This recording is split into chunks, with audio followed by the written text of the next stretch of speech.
Angelo Giuseppe Roncalli vino al mundo en 1881 en Soto il Monte, un pequeño y acogedor pueblo situado en la región de Lombardía, al norte de Italia. 77 años después de su nacimiento fue elegido papa. Con el nombre de Juan XXIII se convertiría en uno de los grandes artífices de la transformación del catolicismo. El tercer hijo de los 13 habidos en el matrimonio de Giovanni Battista Roncalli y Marianna Mazzola, se crió en un ambiente humilde, pero lleno de felicidad. 32 personas compartían techo, todas ellas integrantes de una misma familia de campesinos con antiguas raíces católicas.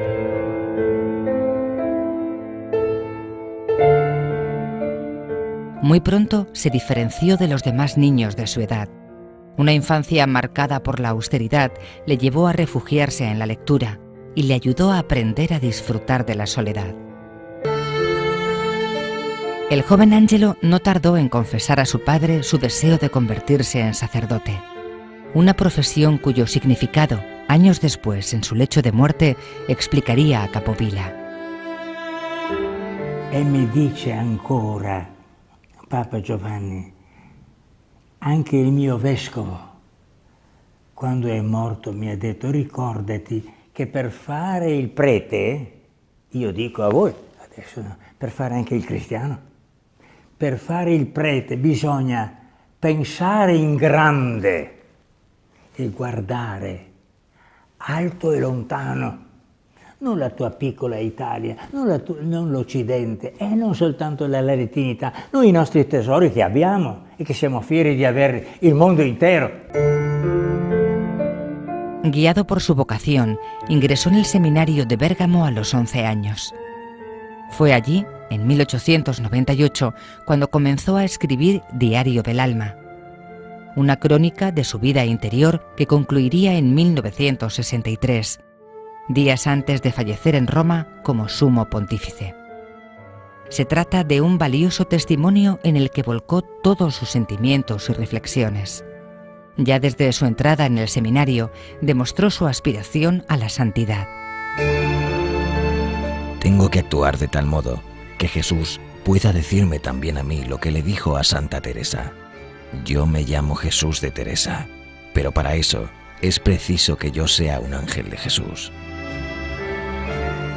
En su diario puede observarse su obsesión por la bondad, una virtud que sería el rasgo definitorio de su personalidad a lo largo de toda su vida. Hoy en día tenemos la inmensa fortuna de poder contar con el testimonio vivo de una de las personas más cercanas al Papa Juan XXIII. Su secretario, Loris Francesco Capovilla. Sus palabras arrojan luz para entender la calidad de un hombre tan excepcional.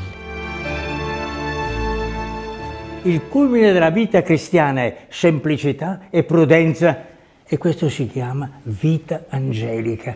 Ho la mia convinzione netta che Papa Giovanni ha vissuto questa vita angelica. Un aspecto que destacan quienes lo conocieron. Alla sua semplicità, dico che lui era semplice in tutte le sue cose, ma tanta fede aveva. E tanto spirito, era un santo, ecco. Non è diventato santo perché è diventato papa, e lo era già. Quello che lui voleva, nei suoi bei modi di fare, però otteneva.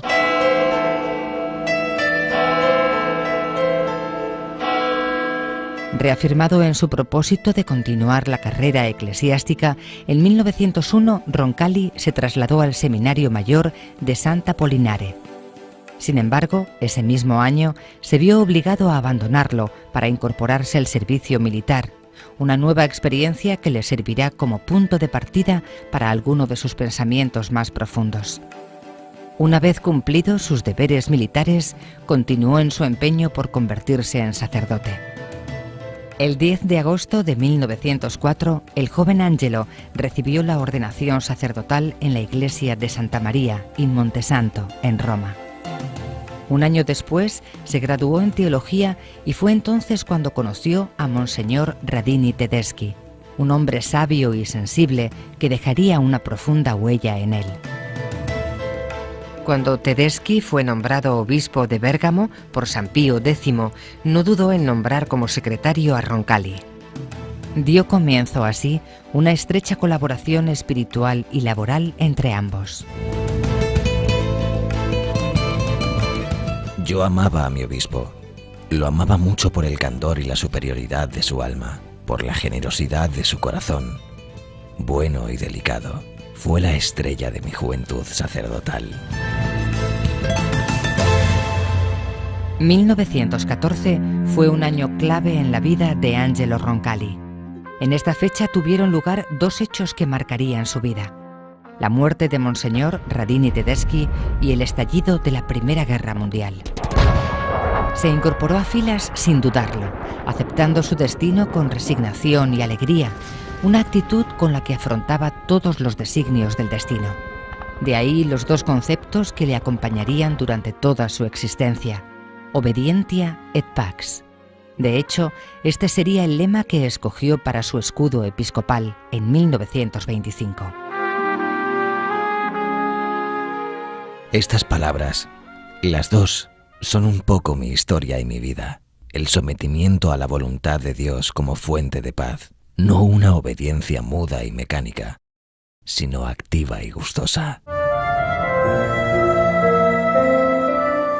Como sargento de sanidad y teniente capellán del Hospital Militar de Bérgamo, pudo contemplar con sus propios ojos el dolor de una guerra cruenta que tantas muertes causó a personas inocentes.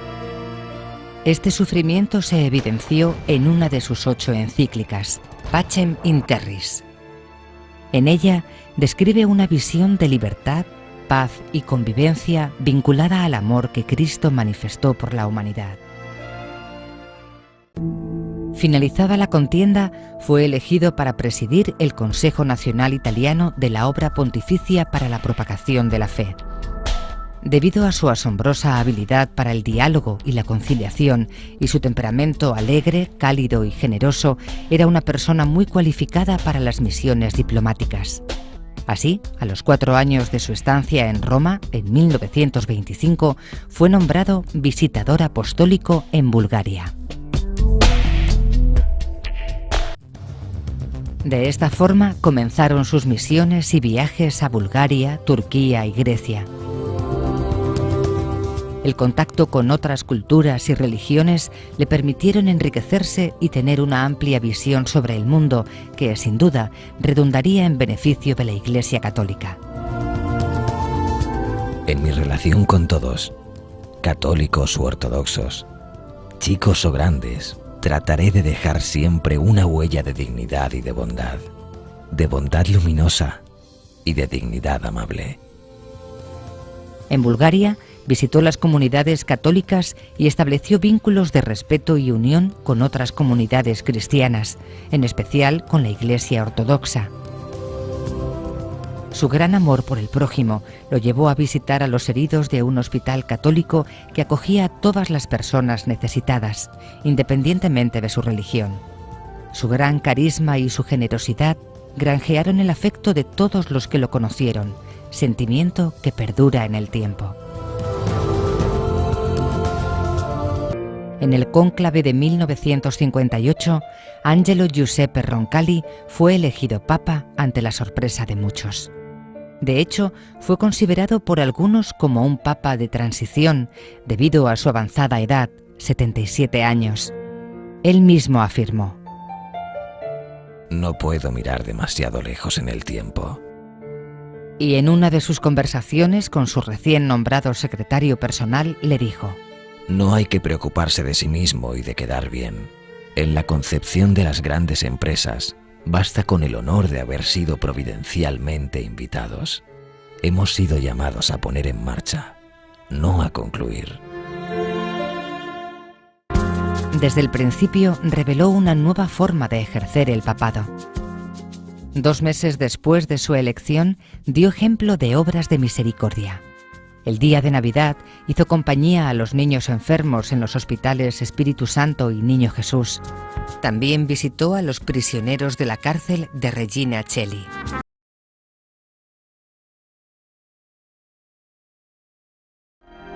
Ustedes son todos mis hijos.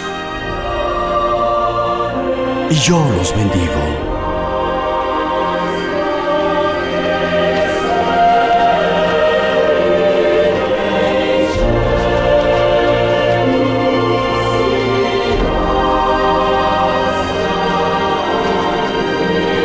Conservaré para siempre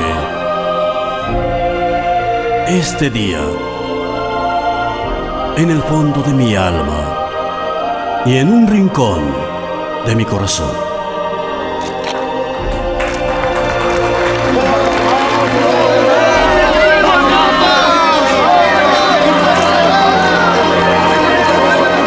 ¡Su Santidad! ¡Su Santidad! ¡Ven aquí! ¡Deténganlo! ¡Deténganlo! ¡Déjenme hablar con él! No, déjenlo pasar. No. ¡Su Santidad! Su Santidad. Maté a un hombre. Lo que dijo no tenía nada que ver conmigo. No era para mí. Sí, lo era. Era para ti. Sí, hijo mío. Sí, especialmente para ti. Que la paz sea contigo. El Señor conoce tu pena y te perdona. No llores. Vamos, no llores. Rezaré por ti y por mí. Gracias. Gracias. Dignificó las condiciones laborales de los trabajadores del Vaticano y nombró por primera vez en la historia de la Iglesia Católica cardenales indios y africanos. Y es que el papado de Juan XXIII se rigió por la búsqueda del bien común, del bienestar de la humanidad. 3 meses después de su elección, el 25 de enero de 1959, en la Basílica de San Pablo Extramuros, anunció el 21º Concilio Ecuménico, que posteriormente se llamaría Concilio Vaticano II.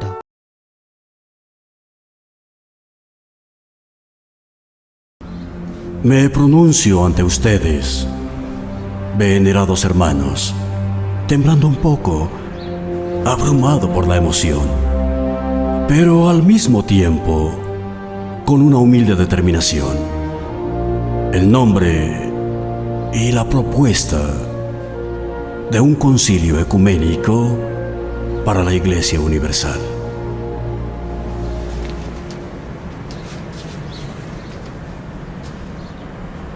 Les pido orar por un comienzo providencial y el éxito de todo el trabajo que esto conlleva. Muchas almas estarán mirando con esperanza en el mundo entero. Constituye uno de los acontecimientos eclesiales más importantes del siglo XX. Gracias a él, la Iglesia sufrió una profunda transformación, una necesaria y valiente puesta al día. En efecto, los tiempos cambian y la Iglesia ha de adaptarse a través de su proceso de aggiornamento. A ello respondió el Concilio Vaticano II, que estuvo marcado por una importante actitud pastoral con una orientación sin dogmatismos. Se caracterizó por la apertura al mundo, respetando siempre las diferentes ideologías y persiguiendo la paz. Además, supuso la implantación de una nueva forma de ecumenismo, es decir, la restauración de la unidad entre todas las iglesias cristianas a través de la caridad en las relaciones. Fue la mañana del 11 de octubre de 1962, en la Plaza de San Pedro, cuando dio comienzo el Concilio Vaticano II. Se respiraba un entusiasmo general. El Papa Juan XXIII se dirigió a los allí congregados. El mundo entero espera que, partiendo de la nueva doctrina común de la Iglesia, demos un salto hacia adelante en la fundamentación de la verdad y en la formación de la conciencia. Hay que trabajar en ello e iluminar los interrogantes que se plantean, pues el magisterio tiene como misión fundamental y esencial el servicio a la pastoral. Comenzaba así una nueva etapa para la Iglesia. Al terminar el día, el Papa se encontraba hablando con su secretario, mientras en la plaza de San Pedro se congregaban 100.000 personas. A las 19:30 horas, Loris Francesco Capovilla interrumpió la conversazione. È l'ora di affacciarsi.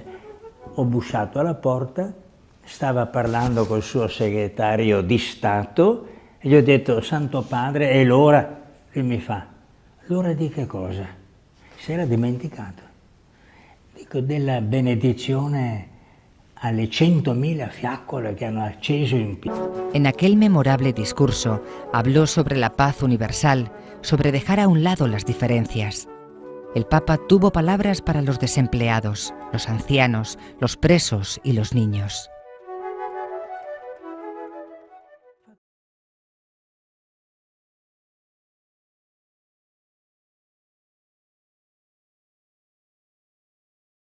Queda por designar al obispo de Vittorio Veneto.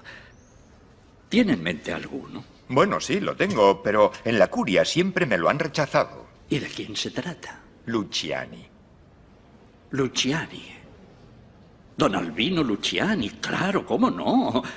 ¿Y por qué no lo quieren? Voz muy débil, salud enfermiza. Bueno, hoy día para la voz basta un micrófono. En cuanto a la salud, ¿quiere decir que morirá obispo?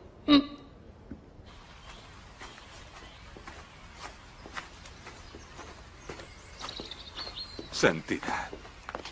Don Albino, arriba, arriba. Quisiera charlar un poco antes de nombrarte personalmente obispo de Vittorio Veneto. Sé que has enseñado teología, pero la escuela es una cosa y ser pastor es otra. Trata de hablar en el modo más sencillo y claro. Y sobre todo, humildad. Tiene razón, pero quisiera que me exonerase de ser obispo. Se lo ruego, ordéneme que vuelva a la parroquia con mi gente. No puedes rechazarlo, vas a decir no al Señor. ¿Pero por qué yo? Hay muchos que lo merecen más. No existe respuesta a esta pregunta. La elección al vino es un misterio, un don gratuito.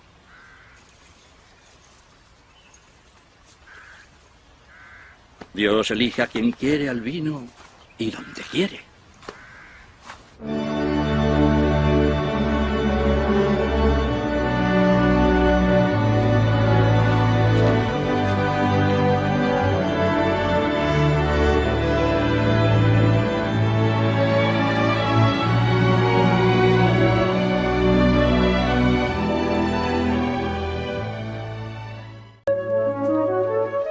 Poco tiempo después, en 1963, se anunciaría públicamente que padecía una grave enfermedad.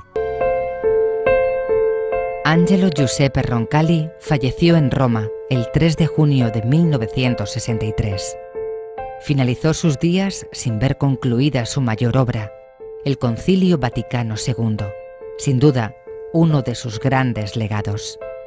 En la memoria de muchas personas, Juan XXIII permanecerá siempre como el Papa bueno, o como el Papa más amado de la historia. Estoy seguro que el buen Señor, en toda su misericordia, no me detendrá para que vaya a Él. Le di mi vida a la Iglesia y a la unidad de los cristianos. Pero Padre Loris, debe haber un diálogo entre todas las religiones para que haya una paz mundial.